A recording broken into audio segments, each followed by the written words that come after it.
too slow, but you feel like home. Yeah, you feel like home.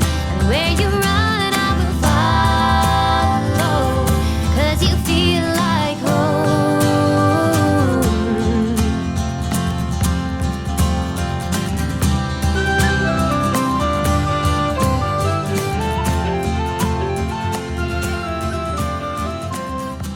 Hi everyone, my name is Lucy Moore, and as Chair of Right by the Sea, I want to welcome you to our 5th Right by the Sea Festival, coming to you from beautiful Kilmore Quay, County Wexford. We are delighted to be able to present an exciting programme to you, especially after the last 18 months of unprecedented challenges. Right by the Sea 2021 is the result of hard work on the part of our volunteers, plus support from our sponsors. And I want to thank especially the Arts Council of Ireland, RTE Supporting the Arts, Wexford County Council, and all our local sponsors. We sincerely hope you enjoy this event. And if you've a taste for more, please go to www.rightbythesea.ie to book other events during the festival or events that we run throughout the year. Now, I invite you to enjoy what's coming up. And I want to say thanks to you for joining us. See you all soon again.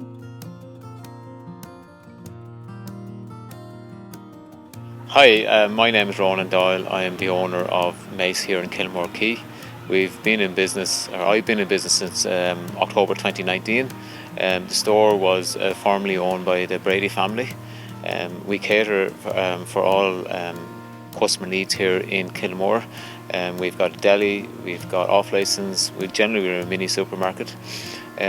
We trade very well all year round, but we're very seasonal from the months of June right through to the end of September. The Right by the Sea Festival is fantastic for bringing people into the community.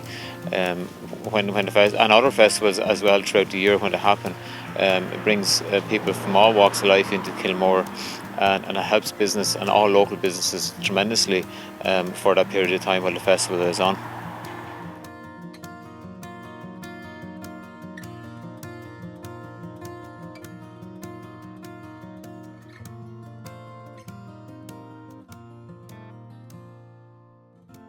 And welcome to our final event of the 5th Right by the Sea Literary Festival. I'm Jean Cullinan, one of the Right by the Sea crew, and it's a tremendous pleasure to have Colm Tóibín and Peter Murphy in conversation with us tonight. A native of Enniscorthy, County Wexford, Colm Tóibín is an internationally renowned novelist, short story writer, essayist, playwright, journalist, critic, poet, and one of Ireland's greatest living writers. He is the author of 10 novels, including Brooklyn, 2009, Nora Webster, 2015, and House of Names, 2017, and 2 collections of short stories. He has been 3 times shortlisted for the Booker Prize for The Blackwater Lightship, 1999, The Master, 2005, and The Testament of Mary, 2012, the play of which was nominated for a Tony Award for Best Play in 2013. His book, Mad, Bad, Dangerous to Know, on the fathers of Wilde, Yeats and Joyce, was published in 2019, and his writing has been translated into more than 30 languages. Colm has received honorary doctorates from the University of Ulster, University College Dublin, the University of East Anglia, and the Open University.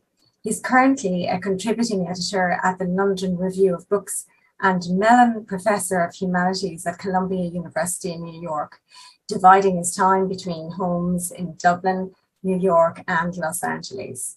Colm's most recent novel, The Magician, was released in the US by Scribner Book Company on the 7th of September, and on September 23rd, 2021 by Penguin Random House UK imprint Viking Books. Peter Murphy is a writer, spoken word performer, musician, actor, and showrunner from Wexford, Ireland. He's the author of 2 novels, John the Revelator, 2009, and Shall We Gather at the River, 2013, published by Faber and Faber in Ireland and the UK, and by Houghton Mifflin Harcourt in the US and Canada.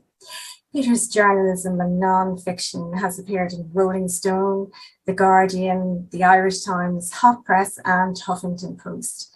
He has released 2 spoken word music albums with the Revelator Orchestra, The Sounds of John the Revelator, and The Brotherhood of the Flood.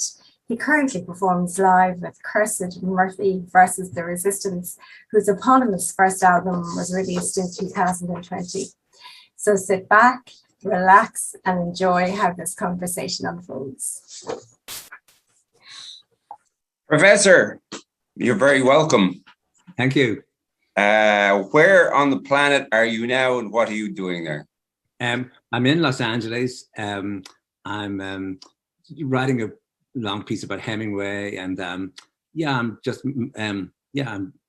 enjoying the long days in the sunshine. Are you teaching? Have you been teaching there? No, I go back in January to Columbia, and I'm teaching Ulysses next semester. Dear So God.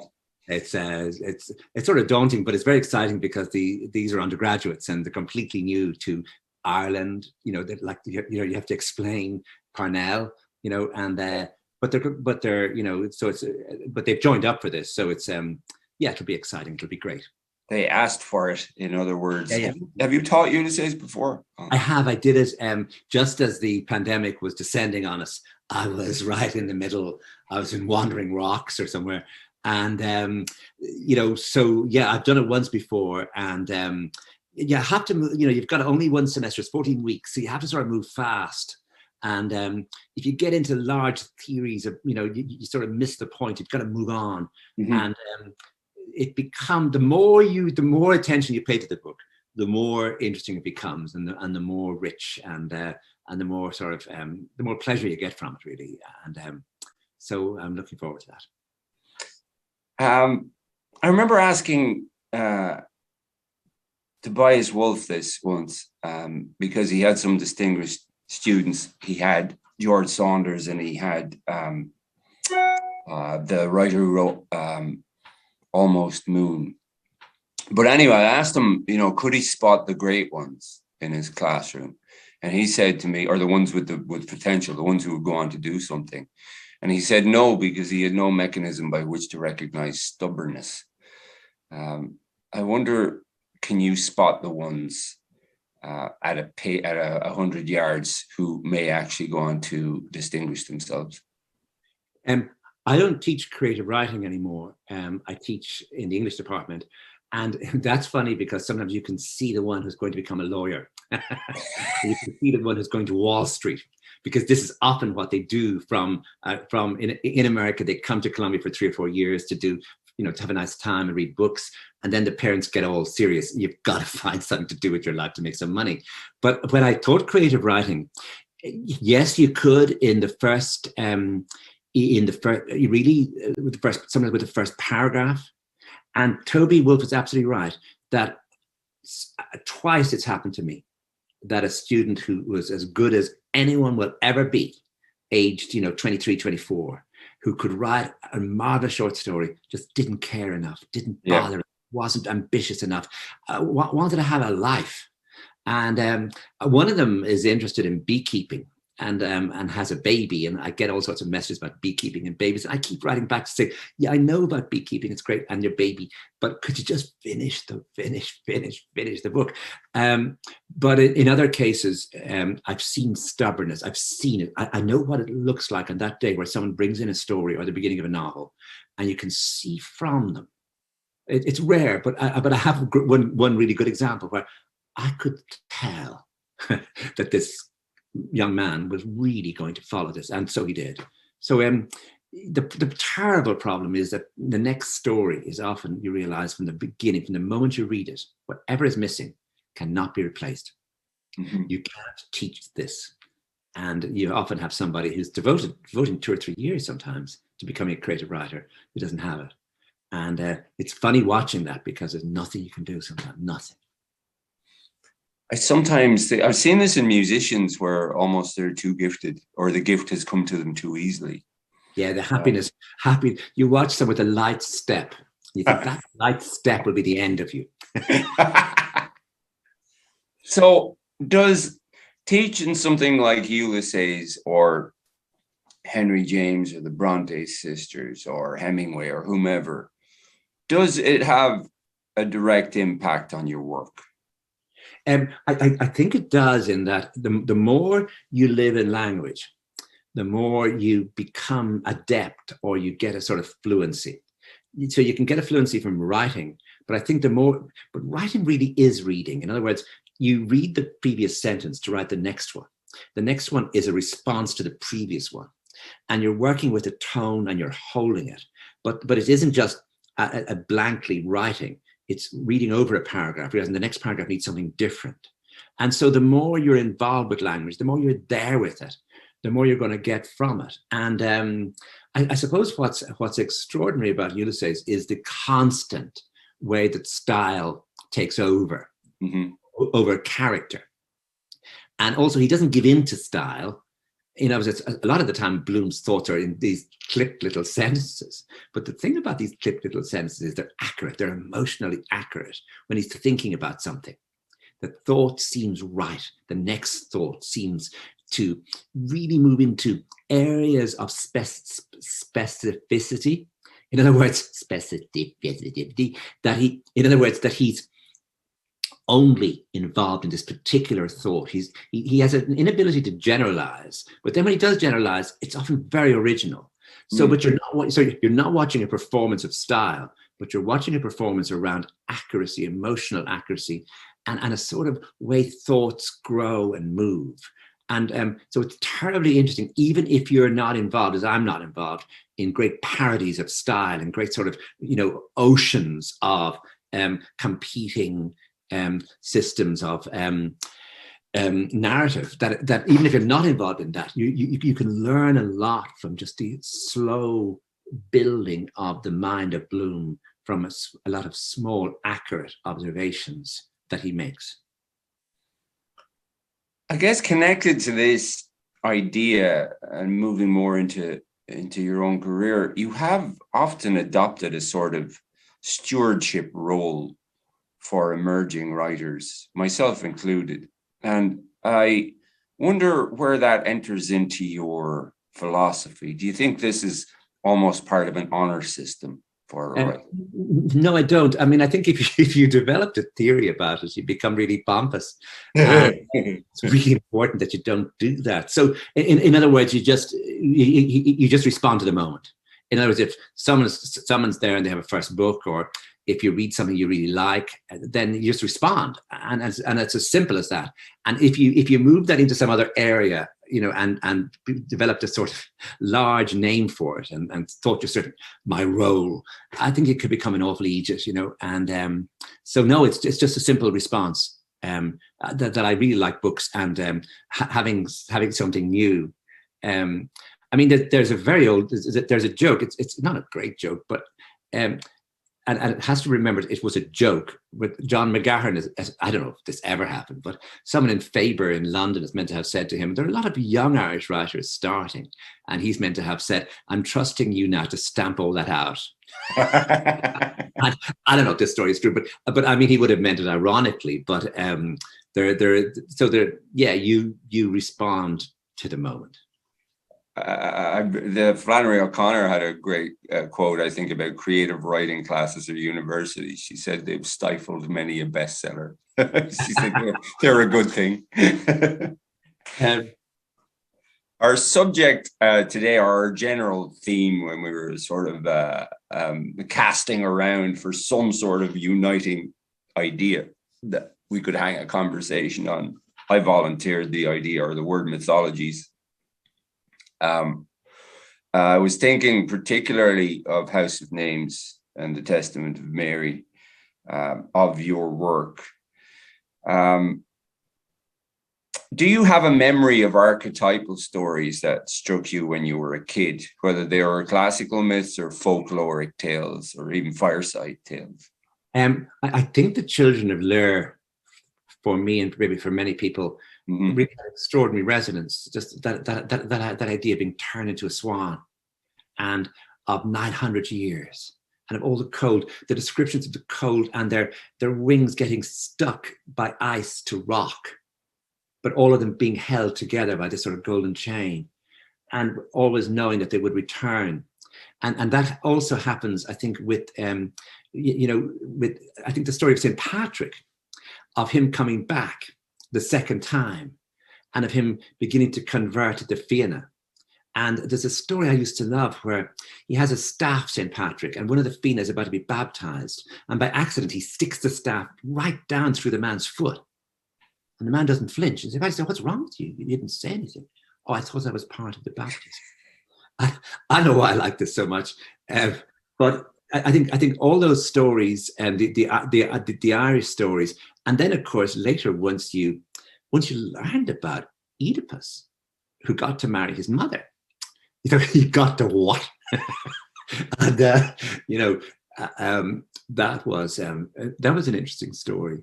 But so yeah, those. I mean, there was a book at home of easy tellings of the Greek stories, and so that was all very interesting. It was like Charles Lamb's Tales from Shakespeare. There were those sort of 19th century almost books that were in order to improve your knowledge of mythology or of Shakespeare.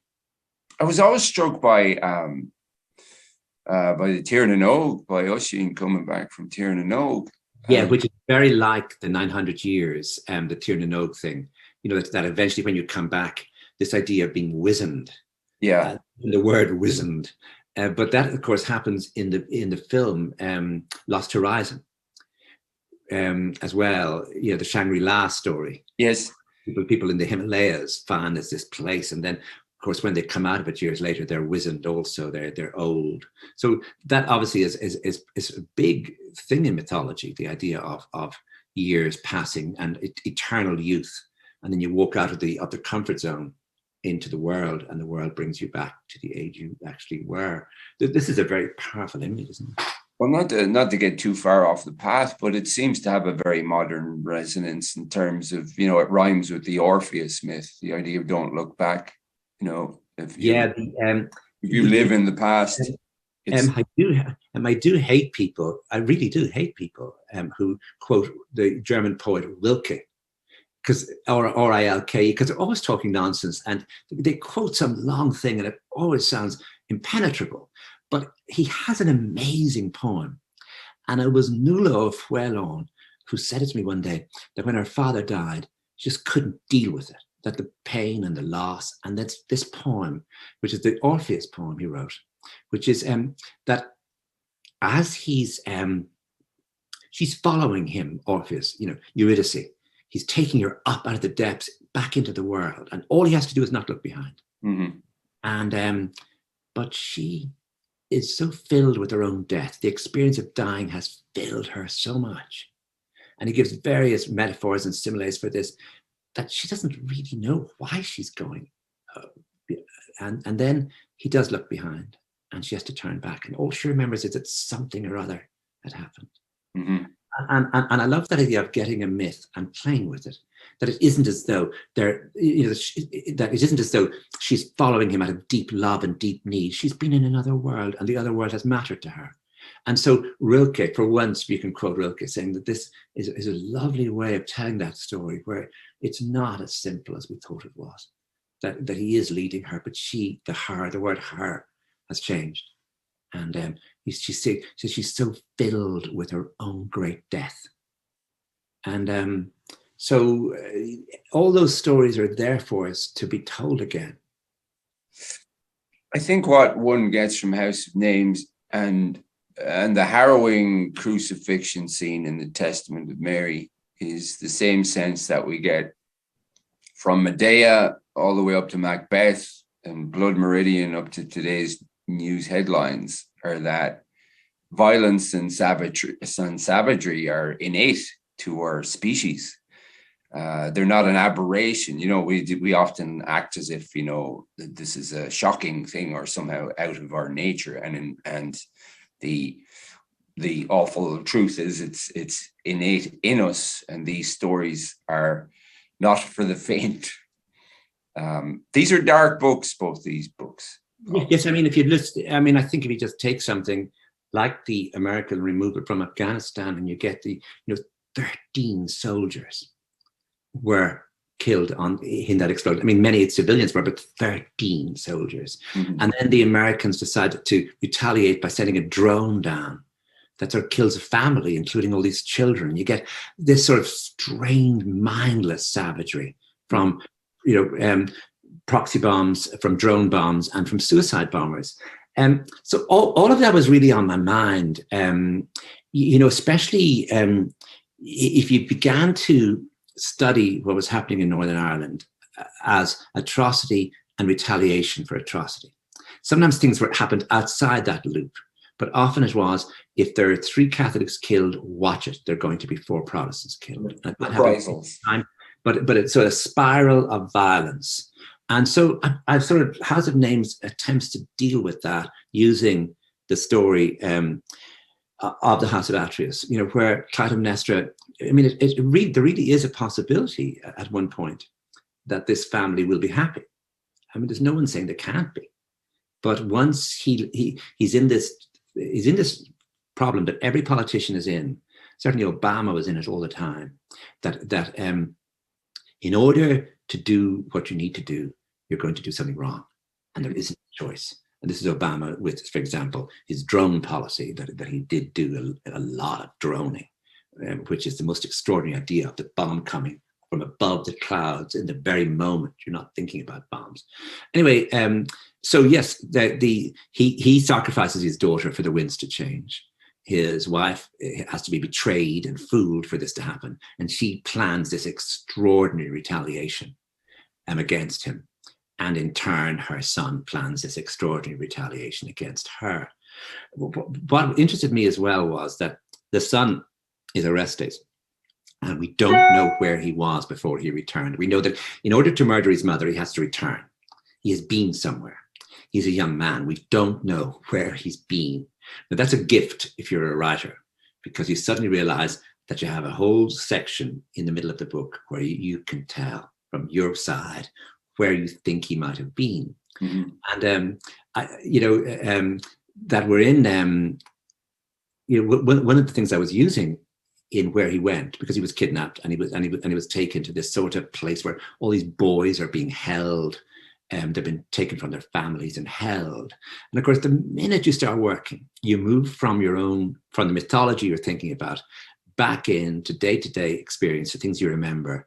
And I certainly remembered, because I went to St. Peter's College as a boarder when I was 15. Everyone else had been there since 12. So they all knew each other. I was the only outsider that year, the person coming into the class who was completely new. And so I used the dormitory in St. Peter's College. First of all, the attic, and then St. Peter's dormitory, and the sort of life on the dormitory, and the fact that, at any moment a priest could arrive, or a prefect, and the whole silence would descend and everyone would be really afraid. So I used the most mundane business of what it was like to be arrive in an Irish diocesan boarding school, age 15, in the middle of this big mythological story, ancient Greece, the gods, kings, queens. I'm back down in what it's like to be the first night on a dorm. Is this not the wonderful democracy of fiction that you... Yeah, the novel, you're right, that the novel, no matter what you do with it, brings us down to the ordinary world, that you can write about any number of grand people or kings and queens, but you're basically down to what fear is like, what hope is like, what lost love feels like, what real love. You're down to to things that belong, that are fully human, that are secular, that are to do with choice and chance. The large religious questions, for example, or even large mythological questions, are all very well, but the novel resists them. The novel loves money, and it loves bad luck. And, it loves hope that's completely foolish, and it loves those basic human things that are almost comic in us. I just could not help but think of the Russians at that point. Just someone like Gogol or Dostoevsky were so good at those ironic sort of foolish behaviors that undo years of study or character building. Yeah, and then at its crudest, you get it in Maupassant, where they really, all they want in their lives is to go for once down the Champs-Élysées on a carriage. Of course, the day they do, they knock over an old woman, and they have to look after her for the rest of her days. Their big moment of attempting to be grand was completely destroyed by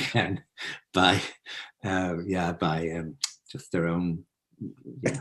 Almost like those little Saki tales of little moral tales of, the little girl wearing her medals that she won in the competition in school, and it alerts the fox in the garden, and the fox eats her, and sort of like these little parables, wicked parables. Small towns cultivate their own local mythologies. It's a big question, but we'll start as small as we can. How did Enniscorthy shape you and your work? We grew up in the shadow of Vinegar Hill. Our grandfathers were in the IRA. There's a sense of being born into our own sort of bloody mythology, whether you want to deny it or admit it, or you have to reckon with it at some point. At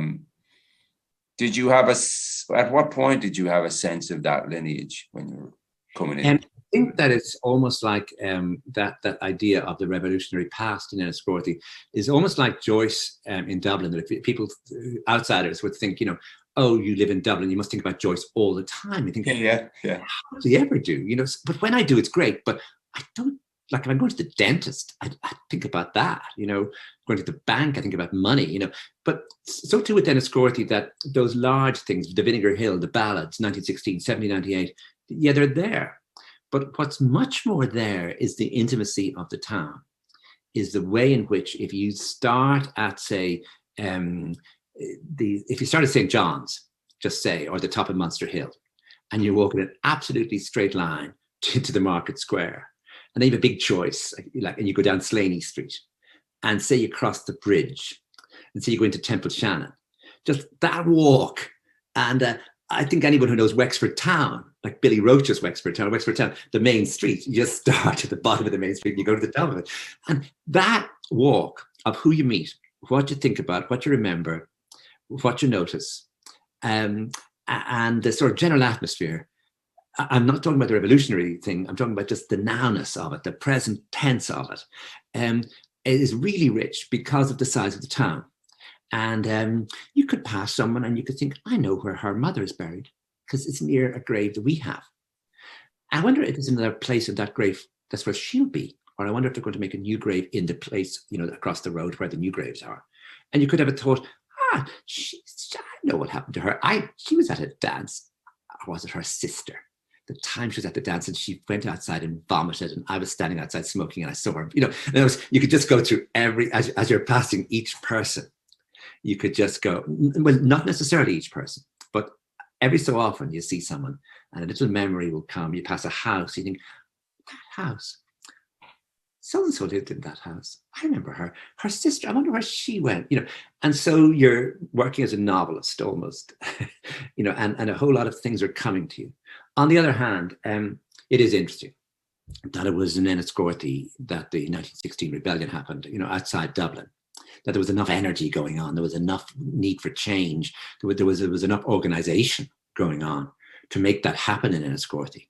And I know that in 1916 it wasn't a big deal in Enniscorthy, but nonetheless, the risks those people took that morning were enormous. The risks of being shot, but also the certainty they would be imprisoned. And then you go back to the 1798 thing as to wonder, why did that happen in Wexford and not in Leitrim? And then you think about the whole idea of Wexford as a sort of palimpsest, as a set of different groups of people coming at different times. For example, the original Gaelic, the Normans, the Danes, the Huguenots, the Elizabethans, the Jacobeans. In other words, there's a constant sense in Wexford of being with the sea on two sides, of it being open to the outside world and being a great mixture of people. And I think we feel that, and I think we notice it, and I think it made its way into that funny mixture of pure grievance of 1798 and also high idealism about ideas of liberty which had come, of course, from France and from America, which had come from literacy, which had come from pamphlets, which had come from people traveling and coming home, because there were people in the rebellion who'd been in America in 1775. And so, yeah, it's a very rich heritage. And, you know, I mean, I know it's a snobbish and stupid thing to say, and I withdraw it immediately having said it. But, you know, it's hard to, I mean, I know the Wexford Opera Festival is a marvelous achievement, but can you, I mean, why is it in Wexford? Can you imagine the Longford Opera Festival? You know, it will take another few hundred years for that to emerge in Longford, because Wexford is just more developed. And that's it's as simple as that.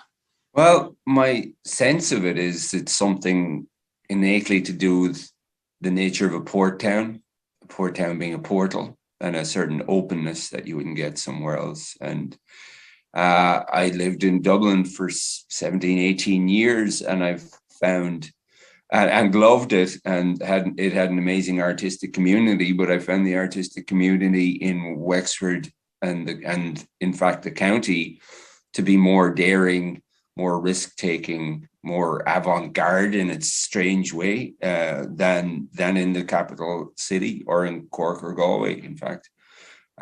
Which is not flag waving, it's just a fact. It's where I still choose to live. Colm Tóibín, a friend of mine, the wonderful violinist, moved to Wexford 10 or 12 years ago, and he had known me before then, but he said something interesting after we met. He said, you know, there was an element about you, Peter, that I couldn't quite understand until I moved to Enniscorthy. And then he said, I understand it. It's a garrison town. I'm still not quite sure what he meant, how that related to the character of the people. It's actually not a garrison town. I mean, I know we have the old barracks, but it's not there are garrison towns in Ireland, and you can see where the garrison was. Yeah. I don't think that's fair about Enniscorthy. I don't think it is a garrison town. Perhaps it's metaphorically speaking of a garrison mentality. But did you have a sense as a child in Enniscorthy of being minded or watched or monitored? Oh, absolutely.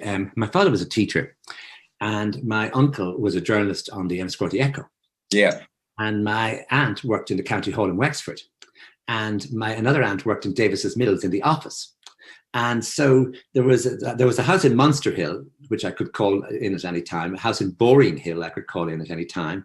And they were the houses of the grandparents as well. So there was that sense of, yeah, if I walked down John Street, I think I had an idea that you had better conduct yourself, which was the phrase that used, conduct yourself. Mm-hmm. You better conduct yourself, because if you didn't conduct yourself, someone will be watching. And an awful fuss could get made over the smallest thing. One day we were just going, someone offered me a lift on a bicycle. And so I was sitting up on the saddle, and he was riding without having a saddle. And it obviously was precarious, and he was going very fast. I just forgot, I didn't even remember it had happened until I went home, and someone said, well, you were going right through the town. The whole town is talking about you. I said, who saw me? Like, what is this about? But it was something you were acutely conscious of. And I think you really became conscious of it. You're younger than I am, but at 12 o'clock mass on a Sunday, those watchful, Enniscorthy Cathedral, someone like the maxi skirt arriving, or someone's stiletto heels making an extraordinary noise against the tiles, or just a whole family walking up to communion with an extraordinary look of holiness on their faces, exacerbated by the arrival of the communion. And as they walk back down, they looked like the holiest people alive. The way people who own shops tended to move in a different way than the rest of us. Owning a shop was really, really important, and it gave people an extraordinary sense of their own importance. And so that you learned all these things over pecking orders, over the extraordinary levels of snobbery in the town. For example, the Astor Cinema had an upstairs and a downstairs. Upstairs was more expensive than downstairs, but everyone knew whether they were to go upstairs or downstairs in the Astor Cinema. And surely someone would come to break this nonsense up. And nobody did. It really, people lived on that idea of petty snobbery and, vast distances between people who were living right beside each other, So all of that was very much part of the town. A sort of watchfulness in relation to class and status was very much part of the system. I remember, I mean, you were an altar boy, I wasn't, but I do remember that cathedral, Sunday morning mass as being a theater. It was an absolute theatrical space. Yeah. A very grand one too, given I've been disappointed in churches my entire life, because that was the first experience of being inside a cathedral. But it often, small towns often remind me, and Enniscorthy reminds me very much of that book, Spoon River Anthology by Edward Lee Masters. It's all these dead voices arguing and corroborating and contradicting one another, and I love that sense of an anthology being a sort of. Yes, I feel that also in Listowel. And I'm sure you know what I'm talking about, where you walk into Listowel, and if you're from Enniscorthy, you really, really get to know how this town works, and the sort of watchfulness. But because you're an outsider in Listowel, what you feel is how enclosed people are. I mean, that people are comforted by oddly enough, by a sense of community. You see, if you're from Enniscorthy, you don't feel that sense of community as much, because you see the breaks in it, you see the gaps in it, you see the fissures in it. Not many writers have within their lifetime lived to see their own work exert a financial or geographical impact on their own town. And I was curious as to if you were around for the experience of Brooklyn being filmed in the town, and the billboards, and how it very much wove itself into the fabric of where you grew up. It must have been an extraordinary thing to see. The producers wanted to show the film in Wexford. Said there's no cinema in Enniscorthy, and we'll just show it in Wexford. People can come down to Wexford. And I said, look, you got to listen to me on this. Like, really pay attention to everything I'm going to say to you now. We don't go to Wexford. We won't go down there. You can show it all you like, any way you want. But if you don't show it in Enniscorthy, people have really done so much for you. And they've opened up the town. They've, given you buildings, they've given you everything. And you have to show the film in the town. Now, don't argue with me, and just go do it. And so it really was an extraordinary event. There were 2 showings in the hotel in the Riverside, and they made it sort of raked cinema, and everybody. The great thing was that everyone dressed up, and people looked. I mean, just look at because there are photographs of that. People looked much better. I was at the Oscars. I was at the thing. I wasn't. When I say at it, I was at the back. I was barely let in because I was just a novelist. But but it was a really great occasion, because when the film opened, it's Saoirse Ronan coming out of one of the houses in John Street, and you realise quite quickly, oddly enough, that this is John Street. This is our John Street. So that something that I had known as a child, I had walked up and down all the time. Something that then I had imagined in the book. Something then that Nick Hornby had put into the screenplay, that John Crowley had decided to locate in the very street it was set, which is an unusual thing to happen. And here we were now, actually all of us holding our breath for one second, because people started to murmur, "Oh my God, look, this John Street." Mm-hmm.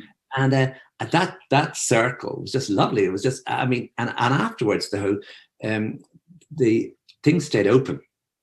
So the bar was open for ages, and there were loads of people I hadn't seen for years, and there was all sorts of fellows from St. Peter's, or fellows from the Christian Brothers, and all sorts of, all grown up now, and there was one fellow I saw. It must have been an 18-year-old, and I knew exactly who he was from his face. There's only one family he could be a member of, and I was right. That way in Enniscorthy, where you could see someone's face holding some genetic thing from the family, and so it was really. I mean, for me, it was just a painless, wonderful. It was just great. It was just perfect. Real lives are rarely story shaped. So tell me about the challenge of shaping a historical figure's life into a book, whether it's the master or the magician, whether it's Henry James or Thomas Mann. what are the ethical considerations of, how hemmed in are you? How constrained? Yeah, the considerations are not necessarily ethical as much as you're really better to stick to the known facts in as much as possible. In other words, if you say he went there, it's better if he did go there. Otherwise, you're sort of fooling the reader. But at times you have to make up a character, but it's often a minor character. And yes, the problem is shape. The problem is always shape. So with the magician, I simply use the form known as the biography.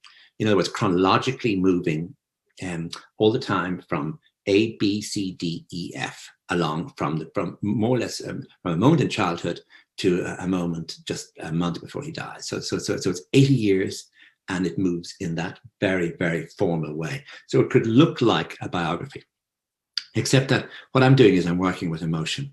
I'm trying to find images that will carry emotional weight, and I'm trying to put them in the right place so that I'm not doing it too much, and I'm doing it, I have to judge it all the time. Is this the moment where I can have something happen that will show you something about him that will build on then to the next image, so that by the end of the book, what I'm looking for is that you have been connected to let's say, at the texture of life, and also the unknowability of a person. In a biography, you might analyze the character. You might say what sort of person Yeats or Joyce or whoever you're writing about was, what sort of person they were, what sort of personality Napoleon had. In a novel, you're trying not to do that. You're trying to leave open the full mystery of what it is like to be alive, and to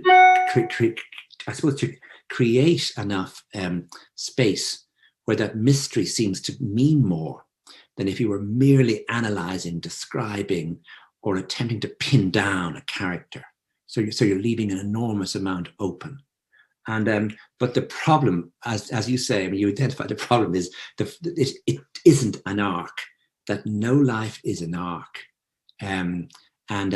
so you're moving along in this plodding way.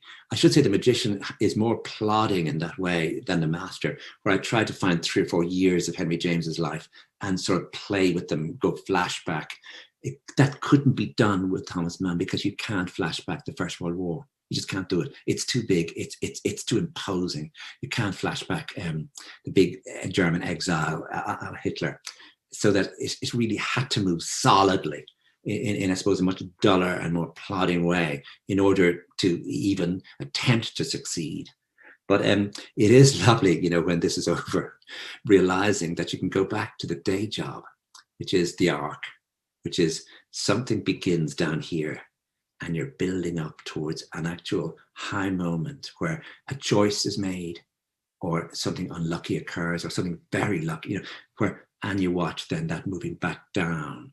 And with the novel Brooklyn, I just found that by accident. I found that shape. And but with a biographical novel, I've done 2 of them. I don't think I'll do another. That's just not available. You can't force it. You can't try and impose it on the known facts. Well, I get the sense that, and I'm always surprised when you do a biographical novel, because I get the sense that your method, if that's the right word, is to work from character outwards, and that character dictates story. Whereas with a biography, you're almost working from the facts and the geography and trying to find a way inwards to find the person. Yes, I think that it would be closer to making a portrait with paint, where just you can actually see the work of the paint, and you can, rather than say a photograph. Yeah. Is there anything in common about the figures who choose you to write their novels? You mean Henry James and Thomas Mann? Yes. Yeah, absolutely. Both second son in a family of 5. Mm-hmm. Both. That's pretty particular. Well, they are both second sons in families of 5. They both have an older brother who's athletic, who's happier outdoors than in the kitchen with his mother. So, you have this sort of, in a sense, the weaker one being the Thomas Mann and the Henry James. I suppose in the cases of both, you also have a long period out of their country. And in both cases you have an uneasy sexuality. I don't think my sexuality is as uneasy, but it was at a certain point that were maybe became much more, that if you're gay, I think it really, what happens to you as a teenager when you're gay, when everyone else is beginning to form themselves and deal with their own desires and learn to control them and learn to enjoy them. You're frozen in a certain way if you're gay, especially in a small town, but it doesn't matter anywhere. And that stays with you. And so I'm dealing also, in the case of James, very uneasy homosexuality all his life. And Thomas Mann, we learned from his diaries, despite the fact that he was married and 6 children, he certainly never looked at another woman, but he looked at enormous numbers of young men. So in those, so that they have that in common with each other, but they also have that in common with me. Oh, the note that I made on it was exile, both inner exile and actual geographical exile. Yeah, that James lived most of his life in England without really becoming an Englishman. And Thomas Mann from 1933 to 1952 was he was really outside Germany for very good reasons, because Hitler would have murdered him, really. I know, I read why you call the master. Why call Mann's book the magician? His children called him the magician because he did little magic tricks for them, and then they loved the word and they would use it, Zauberer, and they would often just use the word Zed, when it was his name. But it's almost ironic in the same way as the master is, where James doesn't feel like the master. Mm-hmm. He's a mess emotionally. And he's filled with fears and he's haunted and all sorts of things. So the idea that, oh yes, he wrote these masterful novels, but they didn't come from a masterful inner life. And the same with the magician. Of all the people, Thomas Mann is the least magic. He's even as a novelist, he tends to write very solid sentences, and even his parodies are solid sort of parodies. He himself, he spent a lot of his life in a 4-piece suit. That he was a terribly reserved, respectable, high bourgeois man, and so calling him the magician just seems, maybe when he wrote sometimes, but in the day-to-day life, it was not magic. It really wasn't. So it's ironic. It's a way of playing with a word like that. There's a similarity there. You're both, if not polymathic, then operating in a wide range of forms. And I wonder, does the moving from fiction to nonfiction to essay to writing for the stage, is it a holistic way of keeping limber, of stopping, of circumnavigating the choke? We won't say the block because we're superstitious, but is it a way of keeping the circulation fresh, trying the different forms? It's always done as a mistake. In other words, you agree to write something, and then you suddenly have to write it.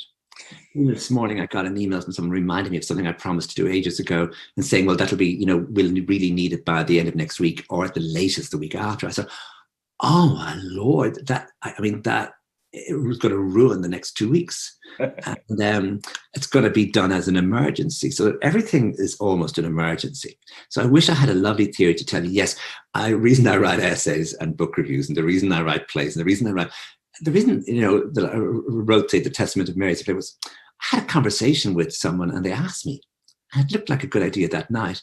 And then they wrote to me, and then I was in a good humor, and I wrote back and said, yeah, I'll do that. And that's how that happened. So it's always the same thing that,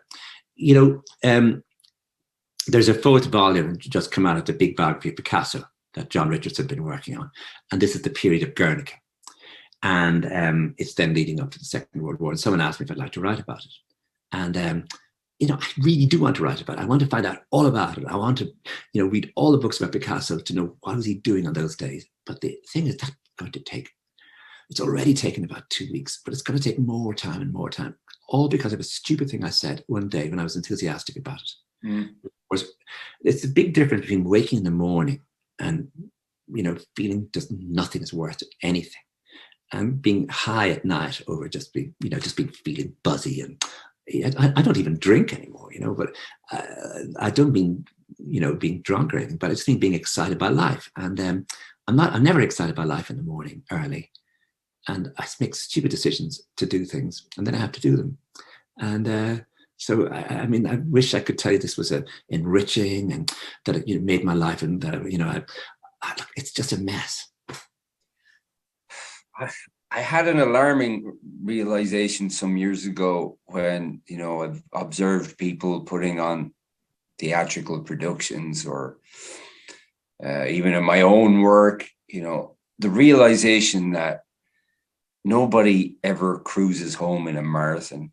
It's always sweaty, unpleasant to observe, desperate, haunted by the prospect of failure. It's like nobody ever just swan-like glides. Yeah, but I remember years ago when I really was trying to finish a first novel, but I got roped into following some general election. This is the early 80s, when there were about 3 elections in a short period. And I was like, it was winter, it was freezing. I was delivering copy to the Sunday Indo, and I didn't have a moment free. And I was meant to be doing stuff. And I was sitting I went over in top of Camden Street just to get something to eat. I was looking out the window, and who did I see coming up the street? But Sebastian Barry, who was better known as a poet at the time. And he was so good looking, and he looked so free. He looked as though his whole day was going to be spent maybe revising a poem. And I knew he had studied Latin, so maybe he was translating some Catullus, or I knew he was going to go back, because I had been in his study to a very orderly study, and that he wasn't going to be writing about Fianna Fáil, Fine Gael, the Labour Party, and Sinn Féin. He wasn't going to be, busy with his copy of the Sunday Indo, calling up.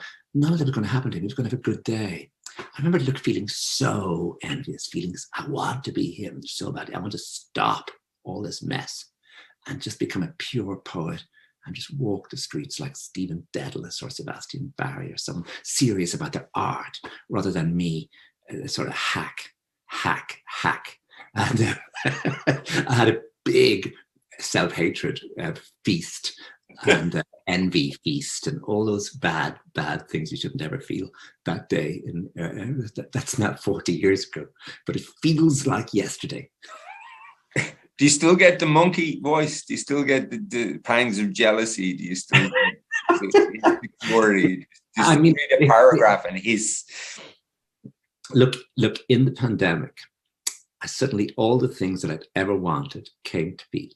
I always said if I ever could get about an 18-month period of absolute peace, that I would really write poems. And here I had it.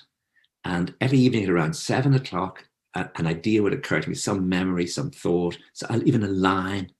And so I wrote about 60 poems, and about 20 of them are just awful. I think 40 of them are nearly awful, but they're coming out in a book next year. And so I finally got what I always wanted, to be quiet and peaceful, to live a dreamy life, not to worry about anything. But unfortunately, it was caused by a pandemic, which of course caused so much pain to so many people, that I couldn't welcome it. But get what I wanted. I mean, I stopped being a hack for 18 months.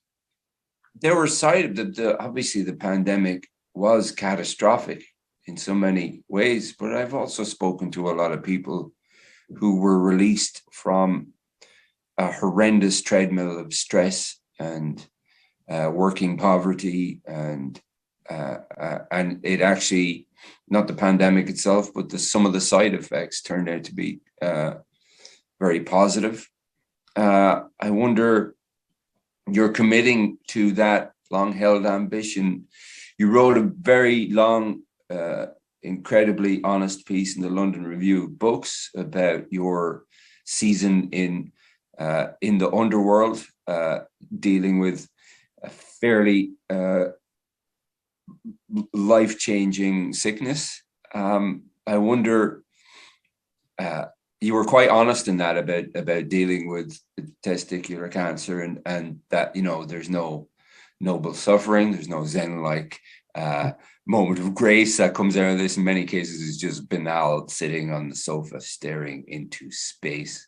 But I wonder, in the aftermath, did you take anything of worth out of it, or is it as matter of fact as it hits you and there's not a damn good thing about it? I wish I could tell you that I was transforming and that it changed my life and that I'm a better person. I'm a more holistic human being. It did absolutely nothing. It was completely useless and it was pointless and just needed to be got over. And I think if you're saying you need cancer in order to become a better person or to realize how lucky you are, then there's something really wrong with you, because you should have that anyway. It was painful and it was really boring and it was tedious, and it was the anguish caused by chemo. Anyone who's been through it knows it gets into your brain. It gets into how you just sit there staring straight ahead, and you can't eat, you can't sleep, and you can't drink really either. So that, all those things, and you lose a lot of weight, and you get very fond of the nurses and the whole medical thing, because they're so decent and they're so good. And also there's just, you need something that works, and that works. But I have to say, on the other side, I don't think I learned anything from it.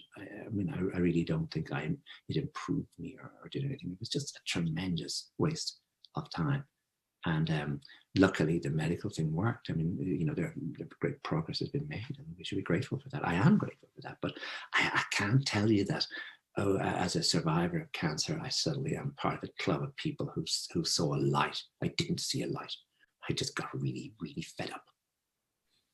Do you think there's a sort of benign conspiracy amongst older people when we're young to kind of shield us from the horrendous uselessness of this kind of suffering, either in our own lives or in our, when we lose our parents to sickness? Or yeah, but I think the big change, and I'm wondering if I'm alone in feeling it, is I'm 66. I feel sometimes more irresponsible than I felt when I was 9. Mm-hmm. I remember people being 66 when I was a kid, and they were really very old, and they dressed old, and they talked old, and they moved around old, and they were filled, especially the men, with a sort of foreboding and a sort of dullness. And they would talk about some goal was scored on Sunday, was good goal, second goal, and they might smoke some Afton or something, and they just seemed so unready for the rest of their lives, and they were just going to do. Whereas I feel that, it's absolutely marvelous about the Rolling Stones, isn't it? That they're still, like, the idea that they're 7, they're 80 now, and they're wandering around. I know they look awful, but it's the energy, it's the refusal to give in. So I think that people born I think being 66 is a new thing, and like I'm playing tennis, like I feel I've got a lot of energy, but I think that's very different than it used to be. I saw Bruce Springsteen play for 3.5 hours at the age of 67 a few years ago. Unbelievable. I think the singers have been absolutely marvelous example to everybody, just to get up and yeah. Even there was almost a competition there where Johnny Cash made some of his finest records in his final years. Bowie released one of his finest records on the week that he died, and Leonard Cohen trumped it all by releasing his greatest album, From Beyond the Grave, because his son finished it. Yeah, and we have to say Yeats, W.B. Yeats, the late poems. He gave us some of this to start with. He was the one who really set the agenda for this. Yeah, he didn't have. Yeah. I was astonished to reread The Circus Animals' Desertion and find out how late it actually was. Yeah. What a late poem that was. And I think The Spur and some of Politics is an astonishing poem. I think he wrote it 2 weeks before he died or something. Oh, that I were young again and she were in my arms. Yeah. That hurts. That hurts. Yeah. There's a modest moment in Dirk Bogart's autobiography where a woman comes up to him in London and says, "Didn't you used to be Dirk Bogart?" Oh. There's a wonderful line in Amos's The Information where the character realizes that younger women's eyes don't snag on him anymore. All right, we're nearly at the end of our time. I'm struggling for some sort of Jerry Springer final thought, but it eludes me. Let me just ask you, even now, after amassing this huge body of work, fiction, non-fiction, why do you write?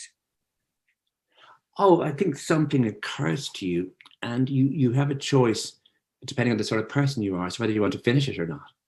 And you have to remember that writing is a form of communication. That it isn't about self-expression. And if it's self-expression, you just could write half a novel and think, well, I know the rest. I don't need this. But there's also something else involved, which is harder to describe. And the person who got close to it was V.S. Naipaul, who said that he was very grand. He spoke in a very grand accent, and he said, during those years, I sought to win fame as a novelist. And that idea from childhood of something having your name on a book, and I think for singers, having your photo on an album cover, that sense of me, that somehow or other there's something about me that I want to stamp, that I want to be known. I want my name. I think that's a curious thing, and it's something that writers don't like talking about much because it just sounds awfully vain, and it sounds like you're sort of imposing yourself on things. But it certainly is part of the impulse. The impulse to write and publish is an impulse to somehow or other have something about you that you want to be known. And but when you're working, it's just get through the day, just get the number of words today done, and get up tomorrow and do it again. And so it's actually called work, and that might be the best way to describe it. It's just work. Just do it. Just do it. Just do it. I can think of no finer concluding a thought. Colm Tóibín, thank you for your time, for your thoughts, and for your work. Thank you. That was so enjoyable. Thank you, Colm and Peter. It was an absolute pleasure to gain such an insight into how mythology and archetypes weave their way into modern fiction. A really fitting end to our festival, and one that I hope inspires our audience to keep on reading and writing. Right by the Sea gratefully acknowledges the support of the Arts Council of Ireland, RTE supporting the arts, Wexford County Council, our writers and facilitators, our sponsors, hardworking volunteers, and all the agencies who helped us to create Right by the Sea 2021. As the curtain falls on this year's festival, we're particularly indebted to you, our audience, who have remained constant throughout a very uncertain time for the world of the arts and for our planet. We hope to see you at Right by the Sea 2022, online if you choose, and of course in beautiful Kilmore Quay if you come and visit us in person. Good night, everyone.